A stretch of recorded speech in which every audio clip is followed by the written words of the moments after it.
It is time for an American Family News Update. I'm Bronson Woodruff. President Trump has talked about the contents of a phone call he had today with Russian President Vladimir Putin. Trump said negotiations on a ceasefire between Ukraine and Russia began immediately after the call. Trump said in a social media post that the tones and spirits of the conversation were excellent. He said, quote, "Russia wants to do large-scale trade with the U.S. when this catastrophic bloodbath is over, and I agree," end quote. Bloodbath was in quotations. He added there is tremendous opportunity for Russia to create massive amounts of jobs and wealth, and that the Vatican, represented by the Pope, states it would be very interested in hosting the negotiations. Trump said, "Let the process begin." More severe storms are expected to roll across the central U.S. this week. More than 24 people have died from weather-related causes, including a devastating tornado that hit Kentucky.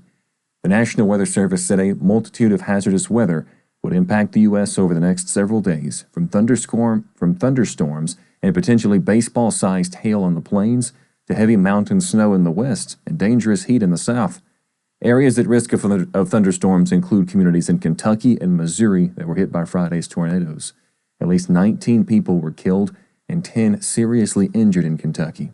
A twister on Friday damaged hundreds of homes in southeastern Laurel County. Officials said the death toll could rise and that 3 people remained in critical condition Sunday. Former President Biden has been diagnosed with prostate cancer. His office said this on Sunday. The finding came after the 82-year-old reported urinary symptoms, which led to doctors discovering a nodule on his prostate. He was diagnosed with prostate cancer on Friday, with the cells having spread to the bone. Prostate cancers are graded for aggressiveness using what's known as a Gleason score. The scores range from 6 to 10, with 8, 9, and 10 prostate cancers behaving more aggressively. Biden's office said his score was 9, suggesting the cancer is among the most aggressive. President Trump and others wished him a speedy recovery. That's a wrap for this AFN News Update. You can find more on the stories you just heard and more news from a Christian perspective on our website. It is afn.net, afn.net.